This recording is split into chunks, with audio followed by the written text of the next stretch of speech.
The Tiger tank, 70 tons of thick armored menace, a gun that could delete a T-34 at 2 kilometers. The legend says it was unstoppable. The fuel logs say it managed 2 miles per gallon and needed a transmission rebuild every 150 miles. Most Tigers never died in combat. They were abandoned by their crews, out of gas, stuck in mud, waiting for a supply column that never came. The Tiger was not a fighting vehicle. It was a logistics question nobody could answer. That question, how to feed the machine, has destroyed more armies than any weapon. Today, 10 logistics failures that lost wars, from a trucking miracle that consumed itself to a 40-mile convoy that froze on the road to Kiev. Before we begin, tell us in the comments where you're watching from and subscribe, so you make it all the way to the #1 spot. Now, let's start the countdown. The Red Ball Express. In late August of 1944, Allied armies had broken out of Normandy and were racing across France. The problem was supply. Pre-invasion bombing had shattered the French rail network, and the frontline divisions, 28 of them, each needed 750 tons of supplies every single day. That is roughly 21,000 tons total. The only solution was a massive truck convoy system conceived in a frantic 38-hour meeting. It started rolling on August 25th. At its peak, nearly 6,000 trucks, mostly 2.5-ton GMC Jimmys and 1.5-ton Dodges, ran around the clock. They carried 12,500 tons daily. The routes were one-way loops. Northern Road for loaded trucks heading to Chartres, Southern Road for empties returning to Cherbourg. Civilian traffic was barred. The trucks burned 300,000 gallons of fuel a day just to move themselves. The Jimmys were prone to breakdowns, and their narrow 11-inch wheels sank in mud, burning out transmissions or seizing brakes. Drivers, 75% of them African-American soldiers, often ran solo, disabling engine governors to push past 56 miles per hour. Sleep was a rumor. The operation was a logistical tourniquet, not a cure. It consumed staggering resources to deliver a fraction of what a functioning rail network could have moved. The Red Ball Express ended on November 16, 1944, when the port of Antwerp opened and rail lines were finally repaired. It was a triumph of desperation that proved one thing: winning a war on trucks alone is a formula for burning your own supply chain to the ground. The Soviet winter of 1941-42. By late October 1941, the Wehrmacht's logistical spine was already fractured. The entire supply plan for Operation Barbarossa assumed a decisive battle within 500 kilometers of the border. At the gates of Moscow, forward units were over 1,000 kilometers from their railheads. The German railway troops had converted only a fraction of Soviet broad-gauge track, and the few operational lines were choked with traffic. From the railhead, supplies moved forward on horses, over 700,000 of them. These were not hardy Russian ponies, but heavy European draft animals, bred for temperate climates. When temperatures crashed to -40 degrees Celsius, horses froze, standing in their traces. Special horseshoes with crampons existed, but they sat in warehouses in Poland. Winter lubricants for engines were not distributed. Motor oil thickened to tar. Tank engines seized. Breech blocks on artillery pieces refused to close. The physical principle was simple: differential thermal contraction. Steel parts designed with tight tolerances for summer warfare locked solid in the deep freeze. Soldiers had no winter clothing. Frostbite amputations soared past 100,000 cases. The logistical system delivered only a tenth of the daily minimum tonnage required. The offensive stalled not because of the Red Army's counterattacks. Those came later, but because the machines and men simply stopped moving. The German High Command had bet the entire campaign on a single season of war. Winter was not a surprise. It was an ignored variable in a plan that had no margin for friction. Operation Market Gardens Ground Resupply. The airborne landings on September 17, 1944, dropped 35,000 men behind German lines. These soldiers carried only enough ammunition, food, and medical supplies for 48 hours of combat. The entire operational timetable depended on XXX Corps reaching them within 2 days. When the armored column stalled on that single narrow road, the clock ran out. The paratroopers at Arnhem and Oosterbeek were cut off, running critically low on everything. The solution was aerial resupply by RAF, Sterlings and Dakotas. The drop zones were pre-designated fields marked by signal panels and colored smoke. But the radio sets issued to the 1st Airborne Division failed almost immediately. The standard British No. 22 set had a range of 3 to 5 miles in flat terrain, yet the wooded, built-up area around Arnhem scattered the signal. Units could not communicate their positions to the aircraft. Worse, the Germans overran the planned drop zones within the first 24 hours. The supply aircraft flew from England through thick autumn fog over the North Sea. They descended to a drop altitude of 400 feet, straight into German flak corridors. The pilots, receiving no corrected coordinates from the ground, released their canisters over the original markers. Those fields were now German positions. Between September 18th and 21st, the RAF flew over 600 sorties. They dropped nearly 1,500 tons of supplies. German troops recovered an estimated 90% of it. British paratroopers watched panniers of mortar bombs, rations, and blood plasma drift down into enemy hands. Some men went 5 days without food. The resupply effort cost the RAF 63 aircraft shot down. The logistics loop was closed, but it fed the wrong army. The Burma Road and the Hump. By April 1942, Japanese forces had severed the Burma Road, the last land route into China. The Allies faced a brutal equation. The only way to keep China in the war was to fly supplies over the Himalayas. The airlift that followed consumed its own lifeblood to function. The core mechanical tragedy was a simple, devastating energy loop. A C-47 transport plane burned 12 gallons of aviation fuel to deliver a single gallon to forward airfields in Kunming. The physics were unforgiving. Each aircraft had to carry enough fuel for a round-trip journey over 500 miles of unmapped, weather-ravaged mountains, leaving a fraction of its payload capacity for actual cargo. The operation became a self-consuming machine, devouring the very resource it was meant to transport. To deliver the 650,000 tons of material that eventually reached China, the airlift first had to lift millions of gallons of fuel into its own tanks over the most dangerous air route on Earth. Pilots flew unpressurized aircraft over peaks exceeding 15,000 feet with no reliable navigation aids through sudden monsoon storms and 100-mile-per-hour downdrafts that could slam a plane into a mountainside without warning. The human cost was a ledger of attrition. The airlift lost 594 aircraft to weather and terrain, a number that does not include those lost to enemy action. Crews simply vanished into the white mist. The route earned its name from the silhouette of the mountains pilots had to clear. But the real hump was the logistical paradox that made every successful delivery a net loss of fuel. The operation kept China in the war, but it did so by burning itself alive. The Maginot Line's supply blindness. By the late 1930s, France had sunk over 3 billion francs into a subterranean fortress network stretching from Switzerland to the Belgian border. The gros ouvrages were marvels: air-conditioned barracks, electric trains shuttling ammunition through tunnels, retractable turrets with 135mm howitzers. Crews of over 1,000 men could live and fight underground for months. The concrete was meters thick, impervious to any known bomb or shell. But the line's fatal flaw was not a single rivet or weld. It was a supply doctrine that starved the unfortified gap to the north. The French High Command, fixated on static defense, channeled the bulk of their manpower, artillery, and logistics into the Maginot Works. Mobile reserves, the fuel, trucks, and infantry divisions needed to react to a breakthrough, were left dangerously thin. When German panzers sliced through the Ardennes in May 1940, the French had no strategic reserve to plug the hole. The fortress troops, for all their elite training, were chained to their concrete islands. Their supply lines ran backward, not forward.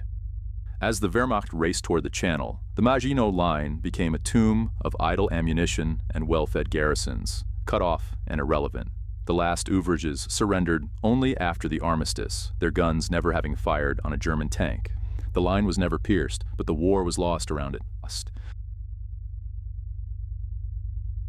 The Channel Dash fuel miscalculation. On the night of February 11, 1942, the battleships Scharnhorst and Gneisenau, along with the heavy cruiser Prince Eugen, slipped out of Brest, France. Their route back to Germany was the English Channel, a dash through the narrowest, most heavily defended stretch of water Britain controlled. The plan, Operation Cerberus, demanded absolute surprise and sustained high speed to outrun the Royal Navy and RAF. The ships were fast, capable of over 30 knots, but their propulsion plants were worn and damaged from months of British bombing. The critical miscalculation wasn't tactical positioning or air cover. It was a fuel burn estimate that ignored the real condition of the machinery. The operational plan calculated fuel consumption based on clean hulls and efficiently running boilers. The reality in the engine rooms was different. The superheater tubes in Scharnhorst's boilers, plagued by manufacturing defects since Operation Berlin, were failing. To maintain the required high speed, the boilers had to be forced, burning fuel at a rate far exceeding the staff projections.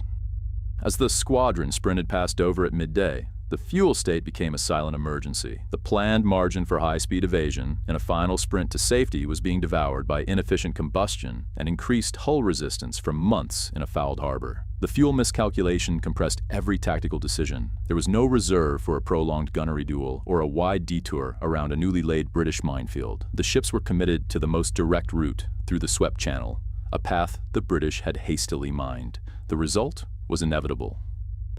In the North Sea, Scharnhorst struck a magnetic mine, taking on over 1,000 tons of water and losing all power for nearly 20 minutes. Gneisenau hit another mine, sustaining severe shock damage. The fuel shortage left no option to slow down and methodically hunt for mines. They had to bull through. Scharnhorst limped into Wilhelmshaven with dry tanks, out of action for a year.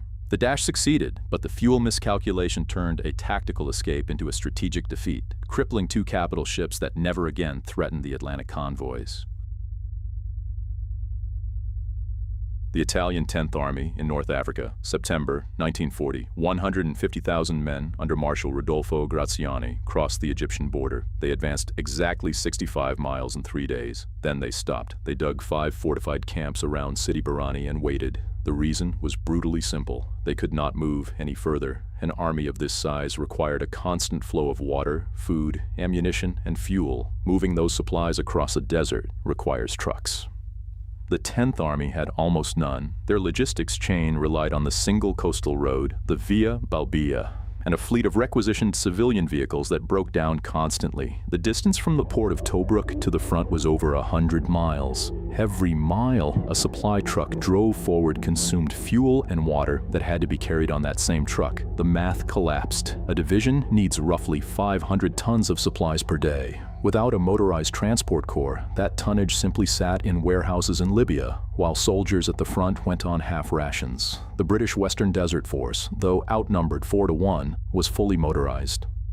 Lieutenant General Richard O'Connor's 36,000 men could drive circles around static infantry. On December 9, 1940, Operation Compass began. British Matilda tanks, immune to Italian anti-tank guns, rolled through the gaps between the fortified camps. The Italian positions, designed for mutual support, could not reinforce each other because they lacked transport. The Maletti Group, the only motorized Italian unit, was destroyed in its camp at Nibewa within hours. The entire army collapsed not from a lack of courage, but from a lack of trucks. Over 138,000 Italian and Libyan soldiers became prisoners of war. A force of 150,000 men was erased by a logistics failure so fundamental and never fired a coordinated counterattack. The V-2 rocket's mobile logistics. By September 1944, the weapon was ready, but the launch process was a logistical nightmare. Each missile required a convoy of roughly 30 specialized vehicles. There were trucks for the alcohol fuel, trucks for the liquid oxygen oxidizer, a mobile generator, a command truck, and the massive Millerwagen trailer that erected the 14-ton rocket vertically for launch. The core problem was the oxidizer. Liquid oxygen boils at minus 183 degrees Celsius. It could not be stored on the missile and had to be produced continuously at the launch site using a mobile plant towed by a truck. This plant distilled oxygen from the air, a slow and energy-intensive process. A single launch consumed nearly 5 tons of liquid oxygen. The convoy was a slow, visible target for Allied fighter bombers, forcing launches to occur from forests or urban side streets in a frantic shoot-and-scoot routine. The strategic payoff was even more grim. The rockets were built underground at the Mittelwerk factory by slave laborers from the Mittelbau Dora camp. The conditions were lethal. An estimated 12,000 prisoners died during the production run, a number that exceeds the roughly 9,000 civilians and military personnel killed by the V-2's warheads in London and Antwerp. A weapon of terror consumed more lives in its creation than in its delivery. The Battle of Stalingrad airlift, November 1942. The Soviet pincers of Operation Uranus slammed shut, trapping the German 6th Army inside a vast cauldron. Over 250,000 men, along with remnants of the 4th Panzer Army, were cut off. Their only lifeline was the sky. Hermann Göring, head of the Luftwaffe, looked at the map and made a fatal promise. He guaranteed Hitler he could supply the trapped army entirely by air. The calculation was a logistical fantasy. The Sixth Army required a minimum of 500 tons of supplies every single day just to hold its position: ammunition, fuel, food, and medical gear. Göring's transport fleet, a patchwork of aging Junkers Ju-52 trimotor transports and converted Heinkel He-111 bombers, was nowhere near capable of this. Even on paper, the numbers were a lie. The Luftwaffe never possessed enough airframes in the theater to sustain such a tonnage. The operation began from airfields at Tatsinskaya and Morozovskaya, immediately hammered by Soviet artillery and advancing tanks. Aircraft availability collapsed under the strain of brutal Russian winter weather. Engines froze solid. Mechanics worked with bare hands on metal that ripped skin. The daily average of supplies delivered never even approached the promise. It reached a pathetic 94 tons. The mechanics of starvation set in with clinical precision. Soldiers burned more calories trying to keep warm in temperatures dropping to minus 30 degrees Celsius than the paltry rations provided. Horses were eaten, then there was nothing. Ammunition ran so low that artillery batteries were silenced, unable to respond to Soviet attacks. The wounded lay in frozen cellars without morphine or bandages. The airlift did not fail because of a single storm or a single Soviet fighter's sweep. It failed because the physics of mass and distance made it impossible from the start. A fleet of over 300 aircraft was whittled down to nothing, losing 488 planes in the attempt. The final airfield, Potomnik, fell on January 16, 1943. After that, supplies were kicked out of planes in parachute crates, many of which drifted into Soviet lines. On February 2nd, the last starving, frostbitten survivors of the Sixth Army surrendered. 250,000 men had been sacrificed to a boast. The Russian invasion's 40-mile convoy. On February 28, 2022, satellite imagery captured a column of Russian military vehicles stretching 40 miles from Prybursk toward Hostomel, aiming directly at Kiev. The plan was a rapid decapitation strike. Russian military experts had boasted since 2014 that Kiev could fall in 2 to 3 days. Documents found in captured tanks specified a 10-day operation. Parade uniforms were packed for a victory march. Instead, the convoy became a 40-mile parking lot. The main body stalled roughly 19 miles from the city center and sat motionless for over a week. The root cause was a catastrophic logistics collapse driven by a single engineering principle: tire maintenance. Russian trucks relied on centralized tire pressure systems, but the rubber was cheap and poorly stored. Sitting in depots for years, tires developed dry rot. When the column rolled off paved roads to bypass Ukrainian resistance, the soft ground of a mild winter, not frozen solid as expected, became a trap. Rotting tires blew out by the hundreds under the weight of fully loaded vehicles. Maintenance trucks, also suffering blown tires, could not reach the stranded ones. Fuel tankers, stuck in the same mud and congestion, never made it forward. Tanks and armored vehicles simply ran out of diesel. Soldiers abandoned hundreds of vehicles, walking into the woods or asking Ukrainian civilians for food. The column, containing up to 15,000 troops, never accomplished its mission. By April 2nd, the entire oblast was declared free of Russian forces. The parade uniforms were never unpacked. Logistics is not flashy, no parades for it, but without it, armies starve, freeze, and lose before a single shot is fired. These are 10 instances where the supply chain snapped and took victory with it. We start at number 10, Napoleon's scorched Russian vastness and the man who lied about grass. Napoleon assembled the largest invasion force Europe had ever seen, 600,000 men from a dozen nations, crossing the Niemen River in June 1812. The Grande Armée moved faster than its own supply wagons. The logistical doctrine relied on foraging, living off the land. That required a few things: dense farmland, good roads, a short war, and a harvest season. Russia in summer should have offered the first. Charles Joseph Minard's famous flow map of the campaign shows the reality: a thick beige band representing the army shriveling to a black line by the time it reaches Moscow. The physical principle was caloric deficit. A marching soldier needs about 3,500 calories a day. With his supply trains falling 300 miles behind, a French infantryman in the heat was getting maybe 1,000. Russian scorched earth tactics, ordered by Barclay de Tolly, eliminated the foraging option before Napoleon crossed Smolensk. Peasants burned their own villages and drove cattle into the woods.